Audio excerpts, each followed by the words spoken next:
గీతతో కోట్ల మందికి దారి చూపించిన అతనికన్నా గురువెవరు?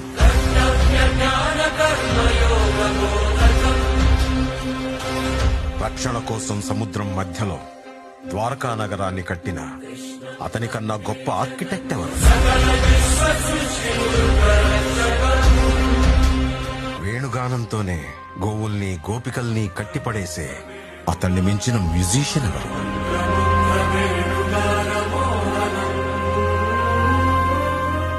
హోమయాగాలతో వర్షం తెప్పించిన అతనికన్నా ప్రకృతిని అర్థం చేసుకున్న క్లైమటాలజిస్ట్ ఎవరు? అన్కంట్రోలబుల్ ఆర్పిఎం తో తిరిగే సుదర్శన చక్రాన్ని కంట్రోల్ చేసే అతనికి మించిన కైనెటిక్ ఇంజనీర్ ఎవరు?